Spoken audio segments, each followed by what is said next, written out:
प्रदेश में काली 1 नवंबर के दिन राज्य स्थापना दिवस के समय से समर्थन मूल्य में धान खरीदी शुरू हो गए है, लेकिन अलग अलग जिला में अभी भी व्यवस्था में कुछ कहीं कमी देखे पर मिला थे। इसने बेमेतरा जिला में धान खरीदी के कामकाज में कमी और गड़बड़ी पाए के बाद कलेक्टर PS एलमहा 43 नोडल अधिकारी मन ला नोटिस जारी करे हैं। आज के समीक्षा बैठक में जम्मो अधिकारी मन मौजूद नहीं रही। एकर से नाराज होकर कलेक्टर PS एलमहा कहिन के चुनाव के संगे संग धान खरीदी के काम भी बहुत महत्वपूर्ण हवे, एला कोनो भी किस्म में गड़बड़ी बर्दाश्त नहीं करे जाही। कलेक्टर के कहना रही कि धान खरीदी में किसान मन के मेहनत और मन के समय और पैसा घलो लगे रहते।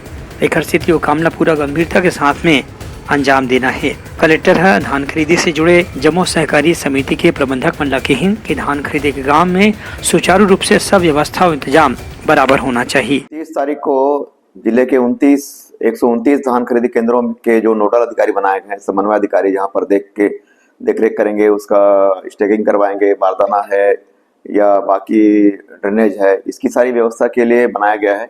उनकी मैंने समीक्षा बैठक ली थी, वहाँ पर वो अनुपस्थित थे और पूरी तरह से वो उन खरीदी केंद्रों में कार्रवाई भी नहीं हुई थी, इसलिए उनको कारण बताओ नोटिस जारी किया गया है। अगर वो कहीं सार्वजनिक रहती है तो ठीक है, अन्यथा उन पर कार्रवाई की जाएगी। अगर किसी प्रकार के धान खरीदी केंद्र में दिक्कत होती है, उनको खरीदी केंद्र में परेशानी होती है, तो सीधे किसान कलेक्ट्रेट में संपर्क कर सकते हैं। उप संचालक कृषि को, उसके साथ साथ खाद्य अधिकारी को, DRCS है उनको, इसके पास पश्चात भी अगर समस्या नहीं हल होती है तो मुझे से भी आप वो संपर्क कर सकते हैं। ब्यूरो रिपोर्ट उदलंगा न्यूज।